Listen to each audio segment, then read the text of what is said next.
yourhorrormovie.com/your horror movie podcast. Got my carb gummy so I can fucking crush a workout the second we're done, baby. It's fucking leg day. Oh yeah, let's go, dude. Leg day is the best day. I did not mean to start off like that, but let's yes, go. You did. Absolutely. Hey, Justin. What's up? Why did the people call the pepper nosy? Oh, dear God. I don't know, Sean. Because it was jalapeno business. I'm not gonna, I don't hate that one. You want to laugh. I kind of like the jalapeno. I don't hate that. Hell yeah. But I mean, this must be just a thing we're doing now. It's just let's drop dad jokes all the freaking time. Let's do it. Justin, this is your movie pick. Do you want to tell us anything about this movie? Or do you just want to say, fuck it? They'll find out when we start talking. I'm only gonna say the name is ridiculous. Bloody Axe Wound. The reason I picked this is because I'm like, first of all, who names a movie Bloody Axe Wound? And I watched the trailer just for shits and giggles. I think it was like a month or two ago, and we couldn't find what platform it was on, and then we saw it was on Shudder, and it looked ridiculous. It looked like a crazy throwback, almost like a meta fun slasher. So I was like, oh yeah, this is probably a Justin movie. So this is right up your alley. Yeah, so dude. I didn't watch anything on this, no trailer. I didn't read the synopsis, nothing. The only thing I do remember is you wanted to do this movie like newer movies to stay relevant. Yeah, and it wasn't out yet. Yeah. Yeah, you were like, damn it. So yeah, I've been on top of it. Exactly. And I think you went with maybe Lowlifes. Yeah, I think yes, it was. Yeah, yes. That's because I wanted this one. So I've been wanting this has been on I've been on top of this one. I've been ready for this. All right, dude. Warm them hams up. Let's go. Dude, Bloody Axe Wound opening right into a gnarly face melting scene to none other than the glorious Butch Slater, played by one of my favorite actors, Jeffrey Dean Morgan. Orders up as he melts this short order's cook straight to the fucking the flat top. And then we see a little masked wolf starts chasing the waitress out the front door of the diner.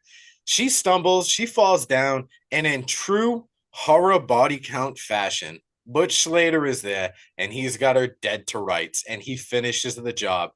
And the blood spraying out of her jugular was like Evil Dead all the way. There was so much blood just pouring out, just so over the top, ridiculous.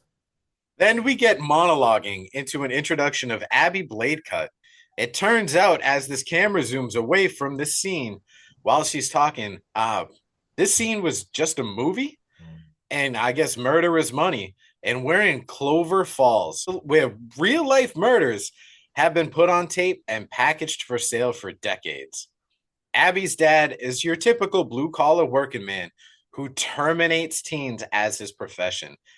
Bro, the amount of movie posters and promos in this VHS shop, bro, I need to binge watch every single one of these ASAP.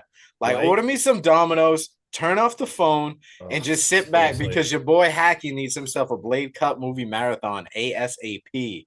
Let's do it. I am sold on all the cover art that's floating around in this shop. It was awesome. Dude, unfortunately, though, at this VHS shop, sales are down, and Dad's starting to get older. My man's showing his age.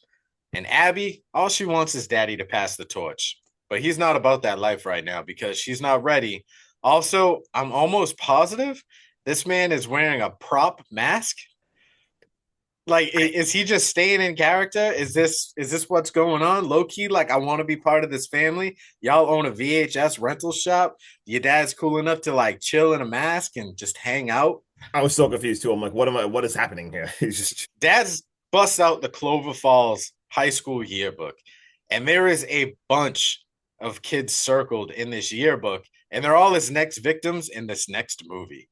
Abby then mocks him for being unoriginal. And his rebuttal, bro, is go do my laundry.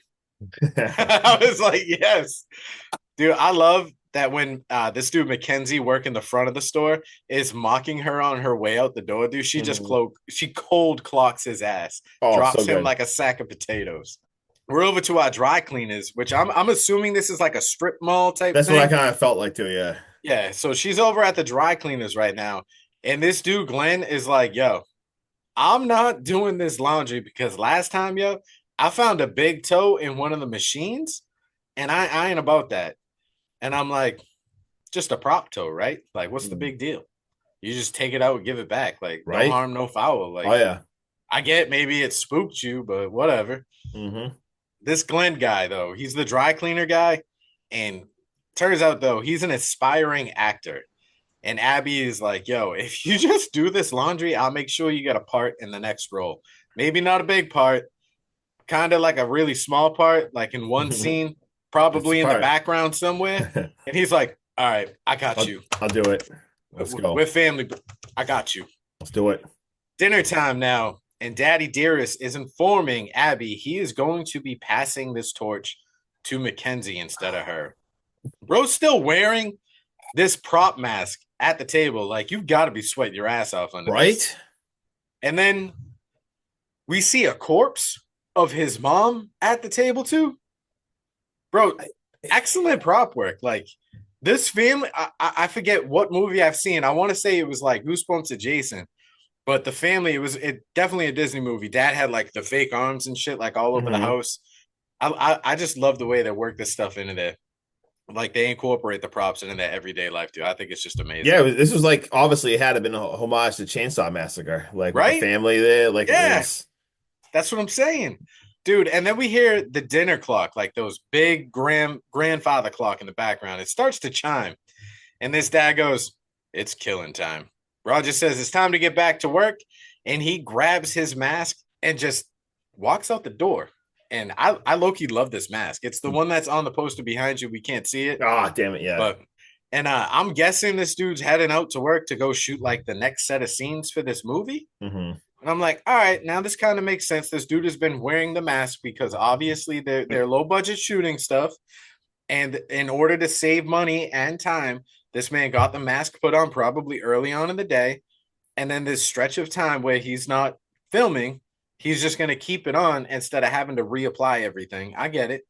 You know what I mean? These prosthetics take hours and a lot of money to get on there. Yep. But he's heading out with Abby, and Mitch and Laverne, they're our next targets. These guys are after them. Roger lays down these rules for Abby. And he says, 1, you work fast and you get out. 2, you never let them see your face. 3, give the people a show. And as he says this, my man comes up from the trunk of the car, yokes up Mitch, and Mitch is done. He's gone. Adios. He's gone. They turn on the headlights. Laverne is just like, I can't see. So it's a really good idea to walk up to the car, but no one's answering me. She sees Mitch's half-dead corpse laying over this engine bay, and Roger pops up, slams the fucking hood, and kills her with the swiftness like he's 09 Jason Voorhees. This man moved with efficiency and brutality, and I fucking loved it. Unfortunately, he drops dead of a fucking heart attack. At least he got both the kills done. Right. Speeding off into the night now to a hospital to clearly save her dad's life. Right? Yeah, they're going to save him. You got to save the dude. Right.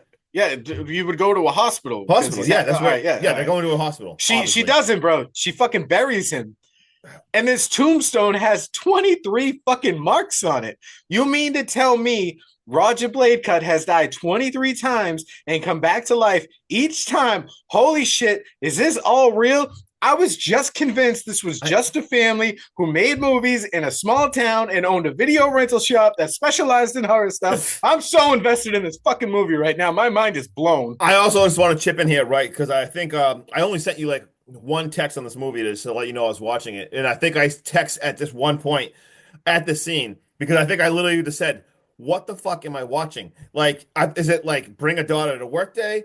I thought they were shooting a movie. Then I'm like, is this, they're actually killing people? Then I was like, is he supernatural? Like, I was seriously like, the same thing. I was like, what is happening? Like, dude, deadass, up to this point in the movie, I was 100% convinced that this was, she's following her dad around, and the dad is actually Jeffrey Dean Morgan, and he's wearing this prop mask, and like something happens, and we get a day in the life of someone who like films slasher movies and stuff like that. I was like, oh, this is kind of a cool take. You know what I mean? But nope. Mine's fucking blown right now. Like I said at the beginning, Hackstab Slash, I had zero idea what this movie was going into it, what it was about, what it was supposed to do, anything like that. The only thing I know about this movie is that Justin picked it. It wasn't available to watch, and it had a cool movie poster. Yep. That's about it. Roger, the dad, is now on the couch. And bro looks defeated. He's not as young as he used to be. And for the first time, he wasn't able to get out of the grave on his own. I mean, shit, bro. I'm 36 and I'd struggle like fucking hell raising up through 6 feet of earth. Right? I mean, let's get real, dude. That's heavy as shit. And you ain't got no room to move around. No. He tells Abby she's going out tonight with Mackenzie because he's not in any shape at all to help this kid do his first kill whatsoever. They can't postpone the release date because of his health issues, because this next movie needs to come out. Otherwise, their store isn't going to survive. And I mean, you kind of feel for him right there. You're like, all right, so this store is your backbone, it's your livelihood. I get it. VHSs at this point in time are probably a dying art. Video rental stores like the Blockbusters are all starting to fall off. I get it. Mackenzie, bro, this dude is cocky as fuck. They're walking up there and Abby is trying to prepare him. She's like, do you want to rehearse? Do you want to do some exercises? Do you want to practice what you're supposed to do? And he's like, nah, I got this. I got this. Cocky as hell, right? Oh, yeah. Phone rings now, and we phone rings now, and we meet Daisy Bezelman. She answers it, and she's talking with her overprotective mother, who's giving her shit because the phone rang 4 times. And Daisy's like, oh, don't worry, Mom. I don't know how I didn't hear the phone over the copious amounts of alcohol and teenage sex and rager that's going on. Like, being incredibly facetious to her mom. Like, the satire in this phone call is unreal. I'm just kidding, though, because Daisy's really not this goody-good girl from, next door. She's got her boyfriend over the house, and they are set to have a wild-ass night of some adult activities, which I won't mention because Justin's got the perverted scenes in this movie. Yeah, I do, unfortunately. Dude, Abby and Mackenzie show up at the house, and it's fucking game time. And Mackenzie's dumbass goes immediately for the front door, which is locked. And Abby's like, yo, go to the back door like we told you to. Idiot. It's just such a dumbass, dude. Mackenzie's now upstairs, and he actually calls Abby on the phone. And he wants to, like, bitch out of this. And he's like, oh, Daisy's already out of the shower. I really wanted to kill her. Is there any way, like, we can get her dirty again to make her go into the shower? I really wanted my first kill to be in a shower scene. If this man is not a pervert, then I don't know what is. Right? Literally, Granted, I fully understand shower scenes and titties and all that stuff are a big part of slash genre, but that's because of the tropes. This man just wants to kill someone with their boobies out. Yeah, who says can we get it dirty again? Yeah. Like, what the fuck? Bro. And while this man's too busy complaining, we meet Bryant, the boyfriend. He comes out, he sees him, he charges at him. Mackenzie runs into this girl's room, locks the door, and I don't know if you would want to call this an attempt at killing her, because that doesn't happen. She starts beating him up with like a stretching pillow. And he's so dumbfounded, no idea what's going on, knocks a bunch of shit off the dresser. There's trophies everywhere. And then Bryant finally, like, door checks the door in. It hits Mackenzie from behind, and this clumsy asshole falls forward and gets a trophy through the eyeball. Loved it. Oh, crazy kill. Loved it. This room is an absolute fucking mess. Now, Daisy's on the phone with 911. She's trying to call and report the crime, and it is up to Abby to come in and save the day. Abby cuts all the phone lines. She cuts all the power. She goes up, like, she sets the whole thing up like you're supposed to do. These 2 kids run out front. Brian's like, yo, I can't keep going. I got to go back inside where the dead guy is to get my clothes. Like, I'm naked under this towel. And she's like, no, we really need to go. And Brian, being an absolute bitch, just does not at all warn his girlfriend that Abby's coming up right behind him to kill him. Abby cuts Daisy right in half, dude. Like, cuts her whole fucking face off, bro. Yeah. Bryant runs away as he helps the fence, towel shredded, balls everywhere. You name it, it's there. Drops to his knees. But in this process, bro, Abby breaks rule number 2. She takes off the mask and looks at Bryant dead in the eye. But right now, Bryant is on his knees, begging for his life. Abby's got the mask back on, and she kills his ass. My whole issue with this scene right now, Justin, I don't know if you felt this way, is, dude, Abby is what, 5'3", 110 pounds, soaking wet? Yeah. She takes off the mask. Bryant knows that this is a tiny ass female. Dude, she's so little. Tiny. I'm You know what I mean? My 8-year-old is going to be bigger than this girl. Yeah. Brian is easily 6 foot 215 and could destroy her. Like he He's- plays football. He's he's built fucking like a brick shit house. Jacked. And he just gonna lay down and let Kind her of like kill that. him. Ah. Yeah. I Instead of literally saying- in my notes it just says lame. Yeah. Yeah, that was odd. Abby quickly moves on, and Sam Crane is now her next victim. Sam does hear her coming up the stairs though, and she gets the jump on Abby and actually stabs her in the chest with a drumstick. Abby, bon voyage, adios, right out the window. Sam has no idea where she went. There's only a blood trail. We follow this blood trail. We see Abby is struggling to make it back. And she does make it back to the dry cleaners where she passes out from fucking blood loss. She wakes up the next morning and she sees a present from her dad.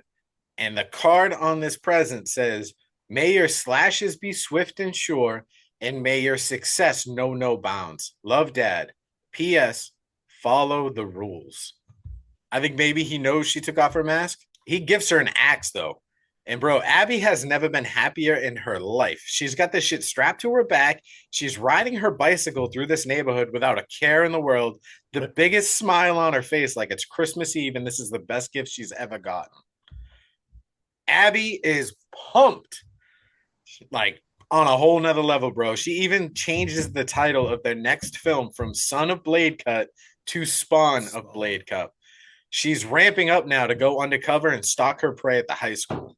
She's giving us the whole rundown. Everything looks stellar. I love when we do get this transition into high school. Mm-hmm. We get this whole scene where we see each one of these characters that's about to come into play. And Sam is walking with a joint in her hair, but she's doing it to a cover of Nada Surf's Popular. All right, dude, when I started hearing that music, I'm like, get out. I'm like, is this not a surf right now? I'm like, no freaking Love way. it. I'm like, it's Such a a cover. throwback, massive one-hit wonder. Yeah. It's such a high school song if there ever was a high school Crazy. song. Abby's stalking Sam, but Sam's got like this low-key hidden superpower where she just understands every bit of her surroundings because she knows Abby's moves and she sets her up. She takes bubble gum, she puts it on the locker, she hangs her joint there. You know, Abby walks in stalking her and Sam catches her right off kill. And she's like, "Are you a narc?" No, I'm not a narc. But she makes her smoke and they just so happen to get caught the second Abby touches this joint.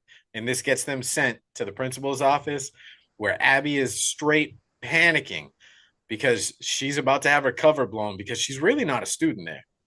And as she's panicking, Sam caves in. She's like, "Yo, I got you."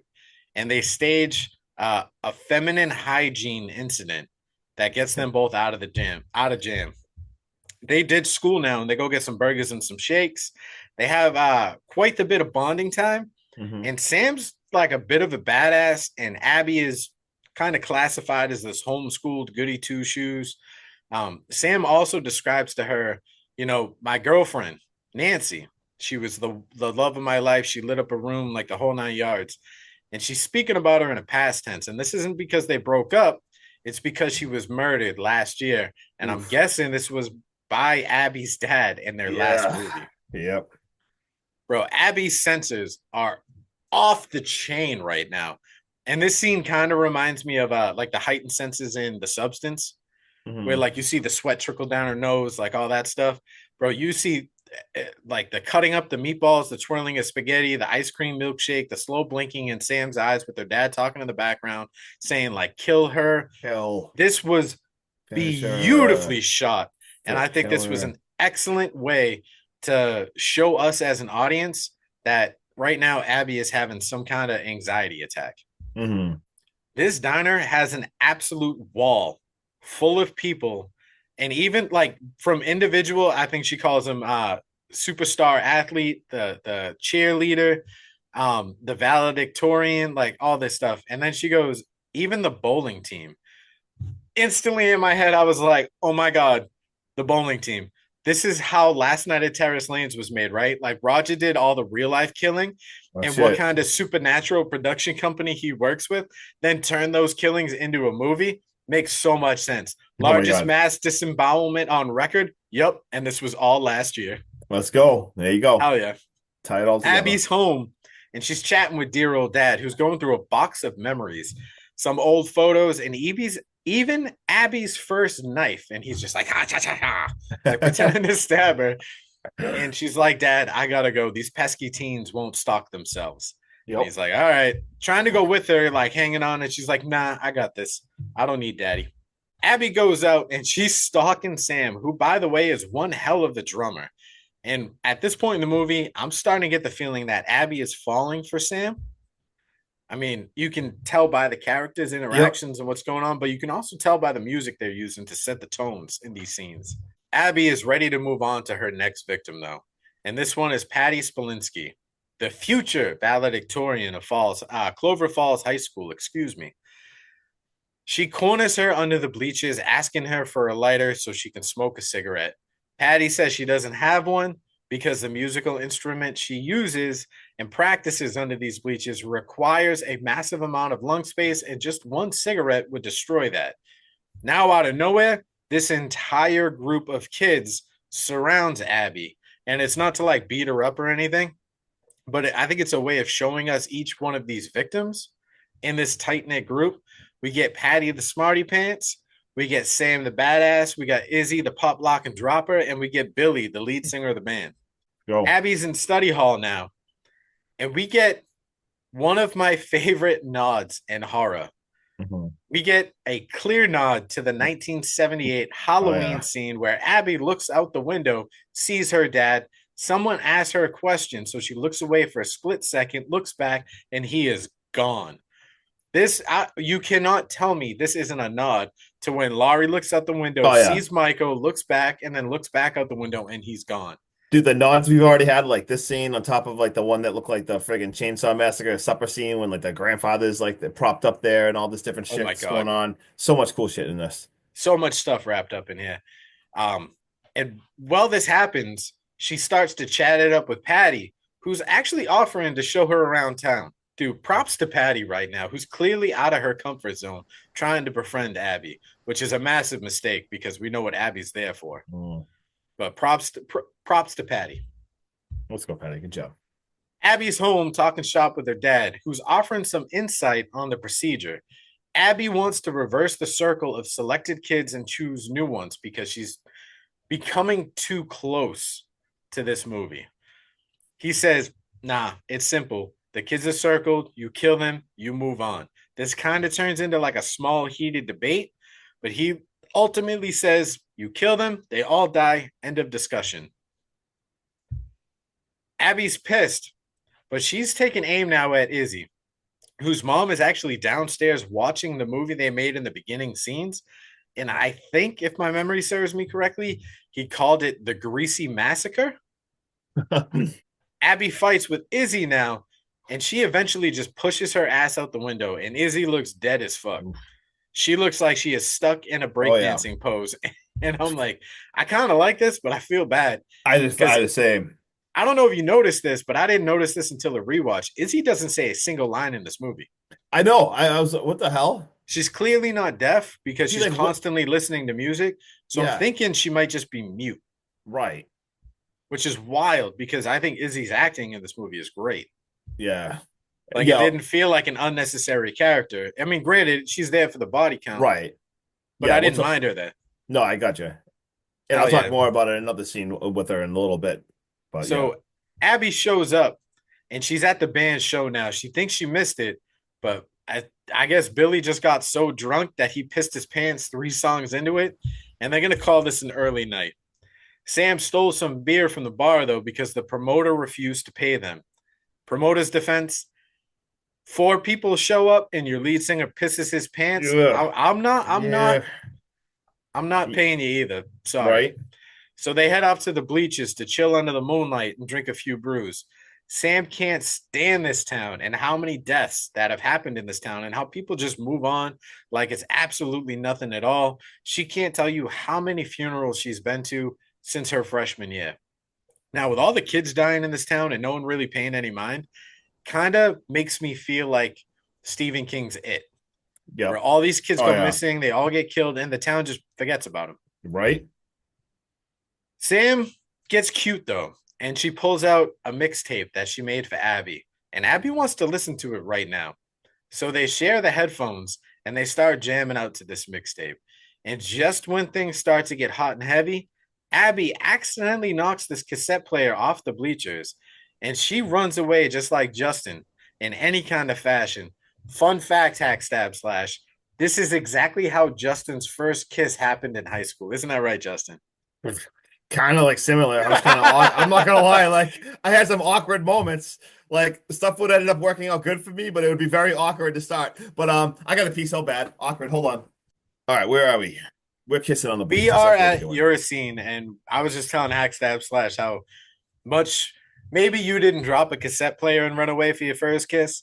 Maybe Right. you were like getting ready for your first kiss, and you were like, "Hold on, I gotta pee."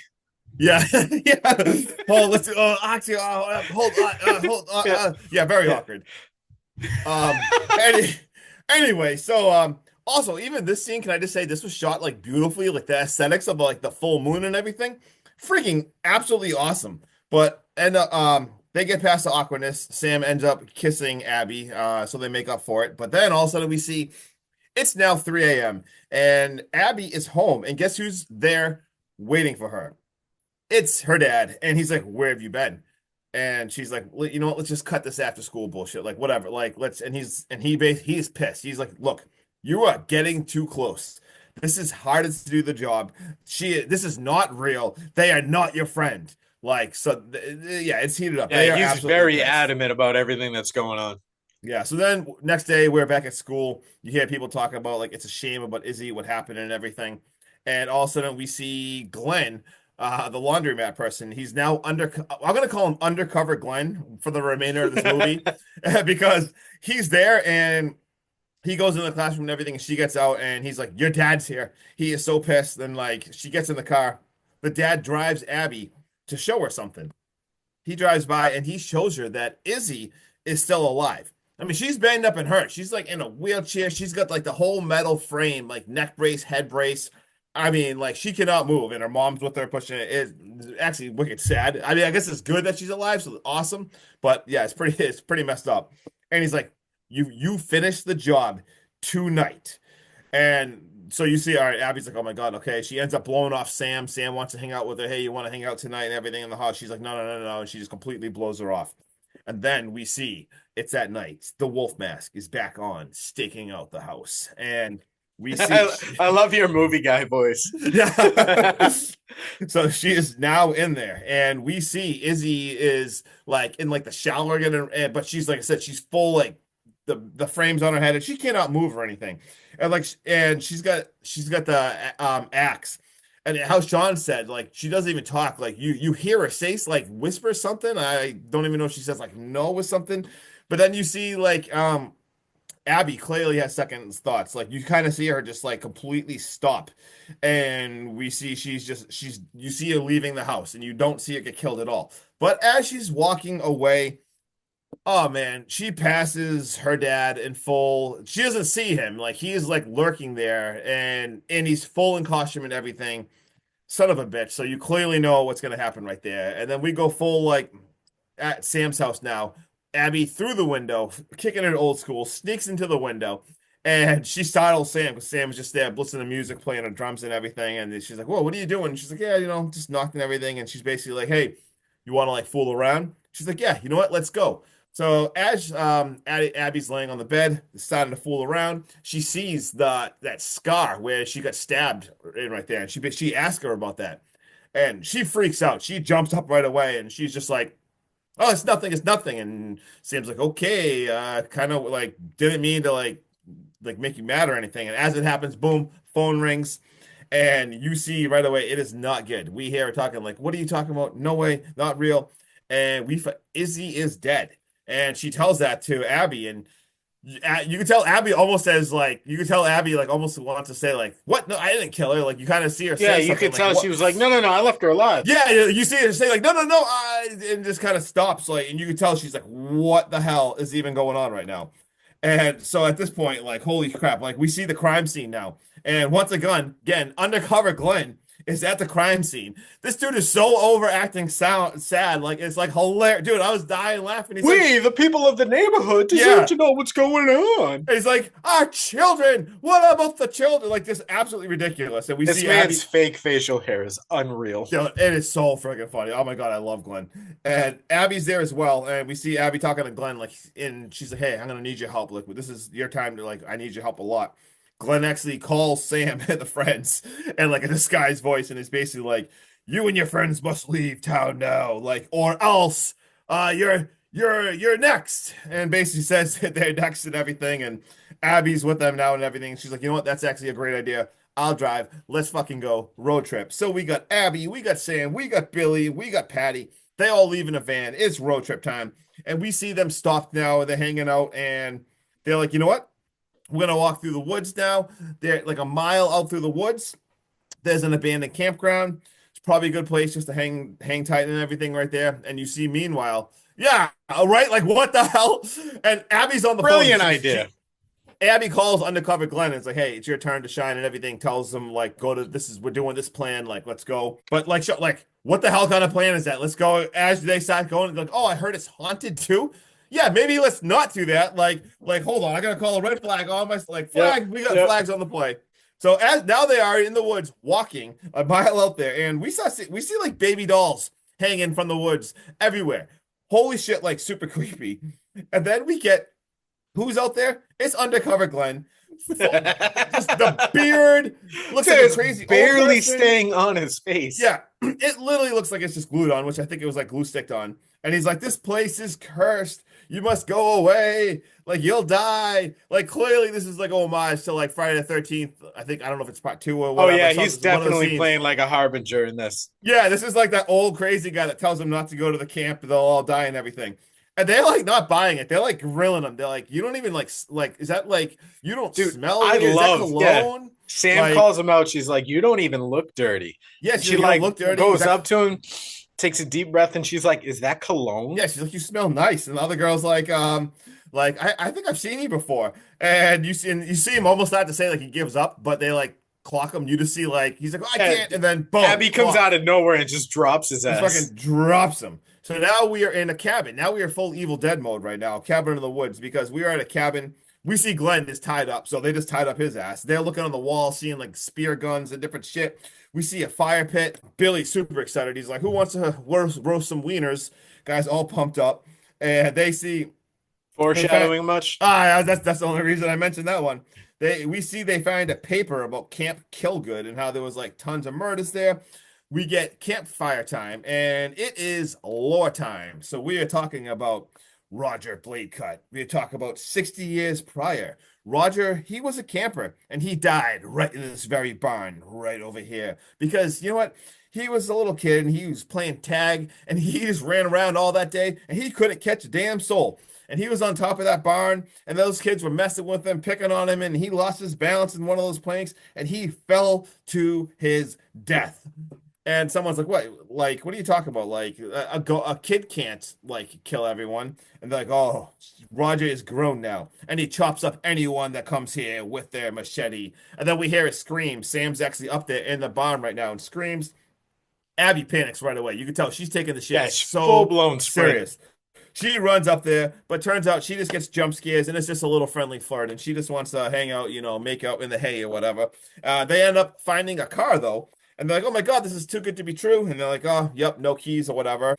So now they're back at the cabin. They're like, "All right, we gotta board up all the dolls, board up all the doors, and whatever we do, guys, we can't fall asleep."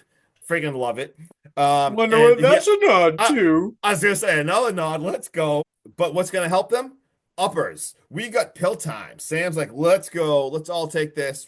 Patty, I think, says she's naturally caffeinated.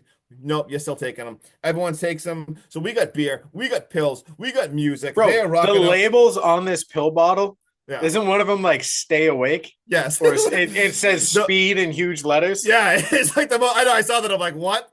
Like all I could think about was what is it? Freddy versus Jason Yeah. when he's looking for the what is it? Hypnocil, Oh my God, you remember the name? and he opens the cabinet door. Yeah. While he's already in dreamland and he sees the pills, and the pills literally say something like "Stay awake." Yeah.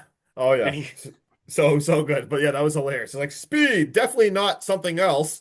Like definitely trust this label. Anyway, so as that's happening, a slow song comes on, and Billy's like, "Yo, turn this slow song off. This sucks." But nope, Sam wants to dance with Abby. But also we see Billy. He like falls asleep like on Patty's like, oh, and Patty's like, hey, are you sure these are like uppers? As she's like looking at the pills. And Sam's like, yeah, they are. And Abby kind of is like, hey, where'd you get those? And she's like, I found them in the car. And as that's all happening, we see Patty like moves the labels. They're freaking sleeping pills. These were sleeping pills. And you can tell Abby right away as soon as she hears in the car. She's all like, oh, that's not good. But boom, they like all collapse. They are all out. They all fall asleep. Boom. It is bright all of a sudden. It is morning time. Like, holy shit, what just happened? The only two people we see Abby and Patty wake up. We see the only other person we see is Glenn tied up, but he is snoring. He is sleeping. Where's Sam? Where's Billy? Well, we find Billy. They head outside. yeah. They're looking Don't leave out around. any details, Justin. I'm gonna have to talk about. So we find Billy, and he is headless, and he is sitting at. and more He's than- headless in two ways. I was just say he is double headless.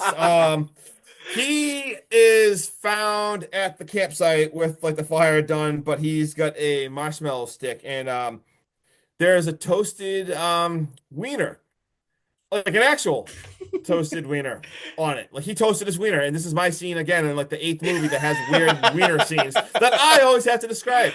And that's another movie I picked. I don't know what's going on with all these wieners. But anyway, so Just Justin like, oh, picking just movies with Yeah, just she- dick scenes. she literally says, "Oh my God, that's a wiener." And anyway, as they're walking around, they're like, "Oh, found his head." Like they literally find his head, and all of a sudden, like Patty's all of a sudden like missing, and so they go back to Abby goes back to the cabin now, and she starts to untie Glenn. All of a sudden, we see Patty. She walks out and she's like, "So this is how you do it? Like you lure us out here and everything?" And she's like, "Guess what? I found your Clover Falls yearbook." She's got the axe and everything. She's like, "No, no, no. Let me explain. Let me explain." And then, Bam! shot, dude. This scene, my God, with the arrow gun, like through her stomach, and dude, the gore, like, because like Dude. Sam's right there. Dude, And, Sam like, shoots her, Yeah, and Sam Abby's shoots her. like, all right, this is really, really bad. yeah, Please Uh, do not take it out. yeah. That's why I should have mentioned that. Sam shoots her, saving the day. She comes in because, like I said, she's got the axe, and like as she's about to tell her, like, this is bad. Don't move. Don't take it out. It comes out, and I'm talking like gore falls out for the next like 30 seconds. So much blood, most disgusting gore you've ever seen, just fills up this whole entire room. Not good at all. And they untie Glenn now, and Sam's like, "Wait, what the fuck is even happening?" But Dad tackles Sam. They end up getting away because now all of a sudden Roger's here. They get away to the friggin' car. The three of them are now in the car because Glenn's with them. He's untied. Sam, you can tell, has no clue what the hell is going on. The dad jumps, like Roger jumps on the friggin' car, and we hear Glenn in the back, like, "Oh, he is so pissed." She floors it. He falls off, but he's like in front of him now. And Sam's like, "Run his ass over. Like, what are you doing? Like, run his ass over." And she's like, I can't. And you can see Sam before she's even like, what are you doing? All of a sudden, rips out, smashes through the window, pulls Sam out. And Roger, or friggin' her dad there, is just choking the shit out of Sam. Like, Sam is dying. And like, you hear her. She's like, "Dad, like, stop. Like, Dad, I Dad. love her. Dad, stop. Yeah, stop." And all of a sudden you hear, and you see friggin' Abby put that machete right through his head. Like, Dude, I holy love shit. the way like she It put it in the back literally- of his head, and it splits the mask just enough for it to peel and fall off, so Yeah. you see his face. It was it was actually a sick, absolutely sick kill. Falls over and saves Sam. Like, let's go. Sam's also friggin' pissed. I mean, she can barely breathe, just trying to process all this. And she's just like, "Wait," she's like, "Dad? You call him Dad? Like, who the hell are you?" And dude, before like anything, like all of a sudden Sam gets stabbed. Like, what the fuck? I was so upset by this. Like, no. Like, Dad friggin' killed. Like, we had the typical slasher. Of course, it had to friggin' happen because this is what happens. But I didn't want that to happen. I didn't want her to die. Like, she gets stabbed. Dude, the second she friggin' got Roger. stabbed, I was like, fuck. I Like, literally said, Sam "Fuck." was gonna be one of the best Like, final girls. Here we go Like, again. Like, This could have been the final girl tandem that we wanted out of Low Lifes. Of low lives. Hey, wait, weren't those both like girls too? Like give Yeah. us the damn lesbian like final girls duo. We want like son of a And just bitch. make it epicness. I was so Make pissed horror too, 'cause movie I was history. Like, fuck, I was loving her. Like, oh, this sucked. But anyway, so now we're in the store, and it's just like we're in that weird store, which I have some questions about, and it's closing time, and it's just her and Glenn, and they're like, ah, this is like an end of an era. They're taking down all the posters and everything, and we see one box left at the door. And what's in the Like box? no delivery van, no nothing. It was like a quick little like the door open and shut, that little ring. Yeah, It wasn't even like a doorbell, and then the box is just magically there. yeah. I got some questions we got to talk about in a couple of minutes, but so the box is just there, and we see the movie that it's Spawn of Blade Cut. Like, let's go, Spawn of Blade Cut, and she's just like, nah. Like Glenn's like, aren't you a little like interesting in like opening stuff? And she's like, nah. They're just like packing everything up, like leaving, and they shut the store and they freaking leave. But Bro, later on in that, just real quick, yeah, this artwork on Spawn a Blade Cut is phenomenal. so awesome. And we see Abby now. She's at home, lights are out. She's watching on the TV. And you see, of course, it's stormy. She's alone there. Like there's lightning going on and everything. And then, boom, total blackout. TV cuts and everything. She runs out, and we see her to the grave of her dad and Roger. And it is completely dug up and it's empty. And all of a sudden, you hear something in like the background, like running around. I'm thinking her dad's back, and he's And pissed. same thing. I'm like, oh my dear God! Like Roger's clearly missing here. He is pissed. But she turns around. Let's fucking go. Sam is back. Like Sam is back. Let's go. The end. Boom. Lots All of right, process. I'm a fan of this ending because we got our Yeah. final girls. I was gonna say It wasn't how we wanted it, but we got it. right. Then we ended up getting at the very end. All right, dude, you But, ready? You ready to give us the final recaps? You want me to go first? You want to go first? Um, I just had some questions, but I wonder if You want to see if I answer them in mine? yeah, that's the thing. I wanted you to talk first, or if I didn't know if I should just ask the question now. All right, I'll talk and then you can ask. Okay. All right. So I've got down, holy shit, I thought this was going to be a movie about a family who loves slashers and has to survive a real life one. I'm so glad I went into this blind because I was over the moon, Justin. Wow. When I realized this man in the VHS store wasn't wearing a mask, that this was actually him and he's a real life slasher villain. I mean, he can even resurrect himself after dying. The practical effects in this movie are amazing. The overuse of splatter blood in this gives me very Evil Dead vibes, and the acting was way above anything that I was expecting. The high school knockoff list was a cheesy camp at its finest in the umpteenth degree. Abby being so obsessed with her, excuse me, Abby being so obsessed with taking her father's place as the next Butch Slater, aka Roger Bladecut, is what I would expect a father, son, daughter / combo to actually be like. And Abby slipping up and actually falling in love with Sam and almost yearning more for their friendship and the next level of their relationship than the next kills is exactly how I would expect a young woman to act, especially in a high school and having been homeschooled her whole life. Like, bro, no fucking way. And I was looking, no fucking way is this movie a 17% on Rotten Tomatoes. The ending of this movie with a fake out of not having a happy ending, with the store closing, Sam and Roger both being dead, Abby even trashing almost every single copy of their new film, and then leading that into her like wallowing and her self-loathing and sorrow into a stormy night, and the blade cut grave being undug just like a Jason Voorhees scene. And instead of it being her dad, it's resurrected Sam. And straight into end credits. Like we get nothing else after that. It's just a dead stop. I fucking love this movie. I'm going to give it a 7.5 without any hesitation either.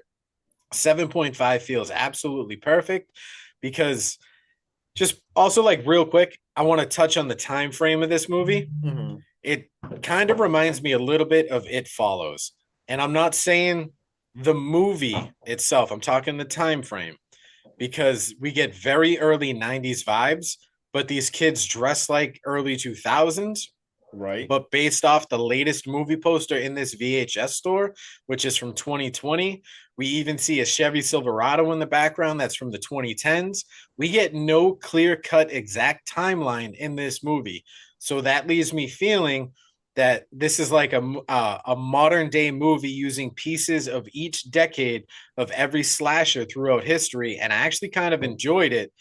There's just so much to unpack in this movie that I do suggest actually watching this more than once so you can try to catch these little random nods to each decade of slasher tropes.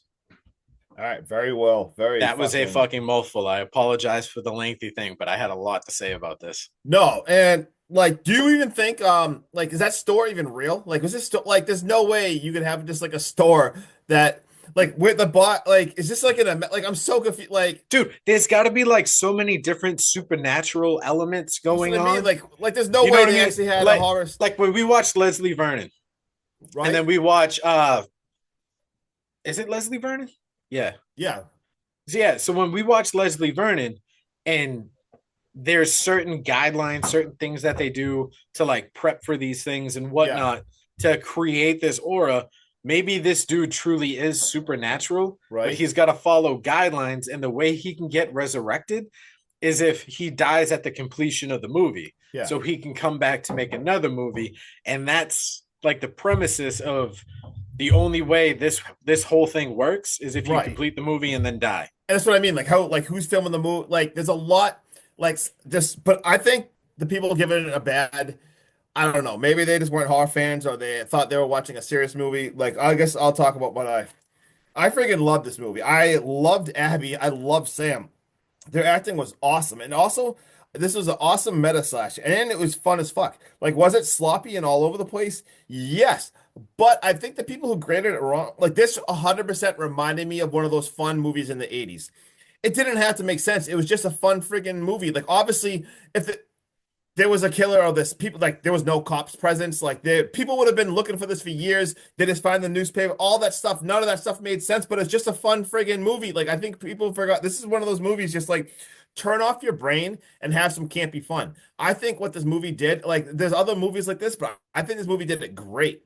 This movie did it so good. Like I love those. Like Like obviously, like if you want something in depth with like yeah, meaning behind it, like you said, go watch Silence of the Lambs or go right, watch Hereditary yeah, or go like watch one of these in-depth movies exactly that has a lot of character building and storyline. This is literally fun and fun, tropey. If it dude. wanted to take itself seriously, I don't think it would have called itself Bloody Axe Wound. That's what I mean. Like, I think people are missing the point. Like, this is supposed to be a suspend your belief, go for the ride. Like, obviously, there's massive plot holes if you use your brain and think about it. None of this shit made sense. Who was even filming? Like, where did the box come from? How is the store? Cops would have known all the shit. Of course, it was so much fun, and I think this movie did great with it. And I even think like the It Follows thing you said is like really good because I and the soundtrack. Oh my God, how they Dude, the use the soundtrack is so good. Dude, this movie's so much fun. And this movie is so much fun even on a rewatch. This movie's awesome. I really loved it. I gave it a 7.6 out of 10 for that. So we are both right fucking there. Go watch Bloody Axe Wound. I really, really liked it. You got any fun facts or anything? I've got a theory with this movie. Okay. And I know you're not going to understand any of it because you would never in a million years find yourself caught dead watching Twilight. All right, correct. I have a Twilight tie-in hack stab slash because yes, I have seen every one of these movies. I'm not even ashamed about it. My Twilight theory is how the Butcher is actually Bella's dad, and he gets his supernatural powers from that whole Twilight world because there are werewolves and vampires and like all that shit. And Abby is actually Bella and Edward's daughter. And the Butcher created this whole backstory about the campground and all this other shit to like mask everything that happened in wherever they are, Twilight Zone. And the grandmother's corpse at their dinner table is actually like the charred remains of Bella, his daughter who died because she's a vampire and maybe she like burst into flames or some shit. I don't know.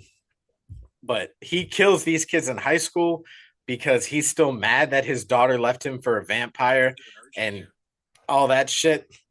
It's just I know this sounds half-assed because I did just write it on a blurb, but he kidnaps Edward and Bella's daughter because she was imprinted by a werewolf, and that was just maybe why she chose to wear this werewolf mask as her cover. The green jacket, like the army jacket, I'm pretty sure they wear that in the Twilight movies too. Yes, Justin, I know I said I've watched these Twilight movies. I was young, I was gullible. Don't fucking judge me. Okay. I have no clue. I know you have no idea what I was I- talking about. But if anyone out there is listening to this and they've made it this far and they've watched Twilight, they could probably understand my half-ass ramblings right now. Yeah, I honestly wish I had some kind of input. Do you have you had a theory? Do you got any random fun facts or? I've got a couple. All right. Two of Glenn's disguises are based on Ducky from Pretty in Pink and Crazy Ralph from Friday the 13th and Friday the 13th Part 2. All right, so that's I love those nods.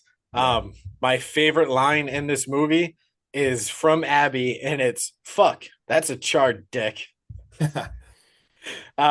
We get Betrayed, 1988, Die Hard 2, 1990, Still Crazy, 1998, Luck of the Draw, which is in the 2000s, Charlotte Gray from 2001, 100 Women from 2002.